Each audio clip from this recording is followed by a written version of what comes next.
শান্তি আলোচনার টেবিলে এখনো কথা চলছে, কিন্তু পেন্টাগনের অন্য একটি টেবিলে চলছে আর এক হিসাব, আরও বড় হামলার। মার্কিন সেন্ট্রাল কমান্ডের প্রধান অ্যাডমিরাল ব্র্যাড কুপার ইরানের বিভিন্ন লক্ষ্যবস্তুতে স্বল্প সময়ের মধ্যে শক্তিশালী হামলার পরিকল্পনা সাজিয়ে ফেলেছেন।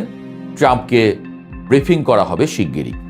আর ঠিক একই মুহূর্তে সেন্ট পিটার্সবার্গে ইরানের পররাষ্ট্রমন্ত্রী বসে আছেন পুতিনের সামনে। একদিকে বোমার হিসাব, অন্যদিকে কূটনীতির দাবা, মাঝখানে একটাই প্রশ্ন: ইরানের ভাগ্য আসলে কোথায় নির্ধারিত হচ্ছে? অ্যাক্সিওসের প্রতিবেদন বলছে, সেন্টকম প্রধান অ্যাডমিরাল ব্র্যাড কুপার একটি পরিকল্পনা প্রস্তুত করেছেন। লক্ষ্য একটাই, চলমান শান্তি আলোচনার অচলাবস্থা ভাঙা। পদ্ধতি: ইরানের গুরুত্বপূর্ণ অবকাঠামোয় স্বল্প সময়ের মধ্যে শক্তিশালী হামলা। এটাই একমাত্র বিকল্প নয়। দ্বিতীয় পরিকল্পনা হল হরমুজ প্রণালীর কিছু অংশের নিয়ন্ত্রণ নেওয়া, বাণিজ্যিক জাহাজ চলাচল পুনরায় চালু করতে। প্রয়োজনে স্থলবাহিনী ব্যবহারের সম্ভাবনাও উড়িয়ে দেওয়া হচ্ছে না। ট্রাম্প এখন নৌ অবরোধকেই মূল চাপের কৌশল হিসেবে দেখছেন, কিন্তু তেহরান অবস্থান না বদলালে সামরিক পদক্ষেপের দরজা খোলাই থাকবে। আলোচনার টেবিল আর বোমার পরিকল্পনা দুটো একসঙ্গে চলছে। এটাই ওয়াশিংটনের পুরনো কৌশল, চাপ বাড়াও, সুযোগ দেখো। কিন্তু এই কৌশল এবার আগের মতো কাজ করছে না, আর সেটাই এই সংঘাতের সবচেয়ে বড় শিক্ষা। যুদ্ধ শুরুর আগে ইরান কূটনৈতিকভাবে বিচ্ছিন্ন ছিল, কোনো সামরিক জোট ছিল না, কোনো দেশ তাৎক্ষণিক সাহায্যে বাধ্য ছিল না।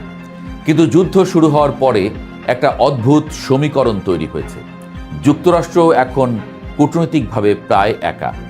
ইউরোপের ন্যাটো মিত্ররা হরমুজ প্রণালীতে মাইন অপসারণের মতো অভিযানে অংশ নিতে অনিচ্ছুক, কারণ এই আক্রমণ তাদের সঙ্গে আলোচনা না করেই করা হয়েছিল। উপসাগরীয় অঞ্চলের মার্কিন মিত্ররাও ব্যাপক ক্ষতির শিকার। এই সংঘাত তাদের নিরাপত্তা বাড়ায়নি, বরং কমিয়েছে। চীন স্পষ্ট ভাষায় যে কোনো সামরিক পদক্ষেপের বিরোধিতা করছে। ভারত উৎসাহ দেখাচ্ছে না, কারণ এই অঞ্চলে তাদের লাখো নাগরিক কাজ করেন। রাশিয়ান ইন্টারন্যাশনাল অ্যাফেয়ার্স কাউন্সিলের পরিচালক ইভান তিমোফেভ আল জাজিরায় লিখছেন, ইরান যুদ্ধ শুরু করেছিল কূটনৈতিকভাবে একা হয়ে, কিন্তু যুক্তরাষ্ট্র ও ইসরায়েলও এখন সেই একই পরিস্থিতিতে। ওয়াশিংটনের অনেক মিত্র আছে, কিন্তু কার্যকর সমর্থন কতটুকু তা অস্পষ্ট। এটাই এই যুদ্ধের সবচেয়ে বড় কূটনৈতিক বিপর্যয়। এদিকে ঘুরছে আর এক আলাপ, মস্কো কি ইরানকে অস্ত্র দিচ্ছে? না, 2025 সালের রুশ ইরানি চুক্তি বন্ধুত্বের চুক্তি, সামরিক জোটের নয়।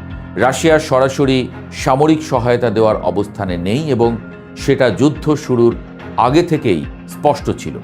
কিন্তু রাশিয়া ইরানকে যা দিয়েছে তা অস্ত্রের চেয়ে অনেক বেশি দামি: রাজনৈতিক স্বীকৃতি আর কূটনৈতিক আশ্রয়। আরাগচির মস্কো সফর কোনো আশ্চর্যের বিষয় নয়। রাশিয়া জাতিসংঘ নিরাপত্তা পরিষদের স্থায়ী সদস্য। ইরানকে কূটনৈতিক বিচ্ছিন্নতা থেকে বের করে আনতে এই সদস্য পদের ভূমিকা অপরিসীম। মস্কো স্পষ্ট ভাষায় বলছে, যুক্তরাষ্ট্র ও ইসরায়েল ইরানের বিরুদ্ধে আগ্রাসন চালিয়েছে। পারমাণবিক স্থাপনায় আঘাত লাগলে মানবিক বিপর্যয় ও পারমাণবিক দূষণের ঝুঁকি আছে। কোনো সামরিক সমাধান নেই, কূটনৈতিক পথই একমাত্র পথ। জাতিসংঘ নিরাপত্তা পরিষদের বাইরে আরোপিত যে কোনো নিষেধাজ্ঞাও অগ্রহণযোগ্য। রাশিয়া এই অবস্থান থেকে সরছে না, আর এই অবস্থানটাই ইরানের সবচেয়ে বড় কূটনৈতিক ঢাল। রাশিয়ার এই সমর্থন কি নিঃস্বার্থ? একেবারেই না। এই যুদ্ধে মস্কোর কিছু স্বল্পমেয়াদী সুবিধা আছে। তেলের দাম বাড়ছে, এটা রাশিয়ার জন্য ভালো। আমেরিকার মনোযোগ ইউক্রেন থেকে সরে মধ্যপ্রাচ্যে যাচ্ছে, এটাও কাজের। কিন্তু তিমোফেভ বলছেন, রাশিয়া শুধু এই স্বল্পমেয়াদী লাভের কথা ভাবছে না।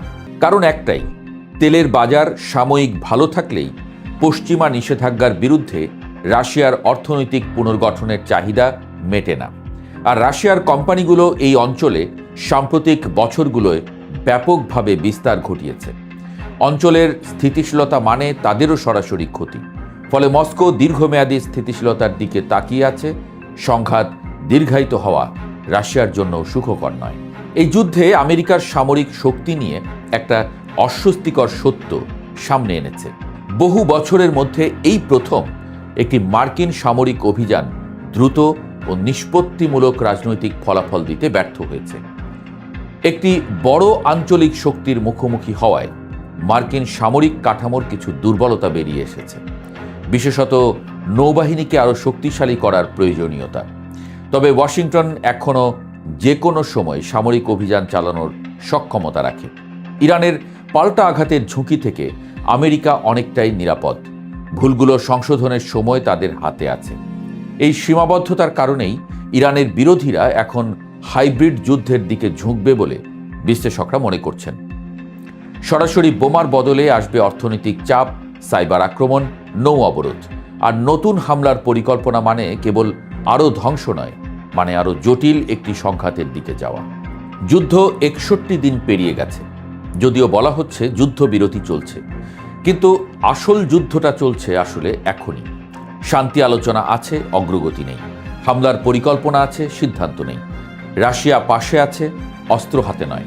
চীন বিরোধী, মাঠে নামছে না। এই ঝুলন্ত অবস্থানটাই এখন সবচেয়ে বিপজ্জনক, কারণ অনিশ্চয়তার মধ্যে সবচেয়ে বেশি ভুল সিদ্ধান্ত হয়। আর এই মুহূর্তে একটি ভুল সিদ্ধান্তের মূল্য দিতে হতে পারে পুরো মধ্যপ্রাচ্যকে।